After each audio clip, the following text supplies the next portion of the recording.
आपलं नाव काय? मी दिलीप अंबादास वानकडे, राहणार बेलखेड, तालुका तेल्हारा, जिल्हा अकोला. ही तुलसी कंपनीची कबड्डी व्हरायटी लावलेली आहे 4x1.5 वर. याला आतापर्यंत 4 डोस झाले, 4 फवारणी झाली. सध्याची स्थिती 70 ते 80 कैरी आहे. सध्याची स्थिती 70 ते 80 कैरी आहे. हां. आणि बोंड साईज बी जबरदस्त वाटते. अंतर किती ठेवलं तुम्ही? 4.5x1.5. 4.5x1.5. 4.5x1.5. आणि बोंडाचं वजन किती असेल? 70 ते 7 ते 70 आरामात. 6 ते 7 ग्रॅम. 7 ते 7. अच्छा. सरासरी किती बोंड असेल इथे अंदाजे? 70 ते 80. 80. आणि बोंडाचं वजन कसं आहे? 6 ते 7 ग्रॅम. अच्छा. आणि कापूस वेचायला एकच नंबर हलका आहे. तुम्ही मागल्या वर्षी लावला? मागच्या वर्षी लावला. बायानं खूप प्रतिसाद दिला वेचणीसाठी. कापूस वेचायला इझी आहे खूप सोपं आहे. आणि वजन आहे. वजन आहे. हां. आणि किती ॲव्हरेज बसला मागल्या वर्षी कबड्डीचा? मागच्या वर्षी 13 बसला होता. आणि यावर्षी जे आधी खूप पाऊस आला नंतर थोडं अपेक्षित आहे यावर्षी शिल्लक होईल.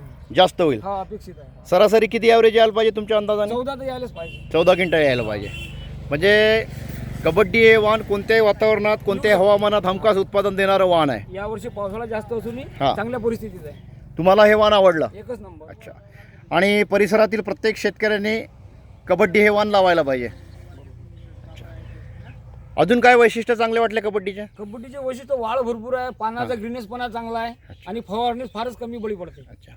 आणि तुम्ही अकोला जिल्ह्यातील शेतकऱ्यांना काय संदेश द्याल? मी तो नंतर कबड्डी लावायला काही हरकत नाही पुढच्या वर्षी. प्रत्येक शेतकऱ्याने कबड्डी लावून विक्रमी कापसाचं उत्पादन घ्यायला पाहिजे.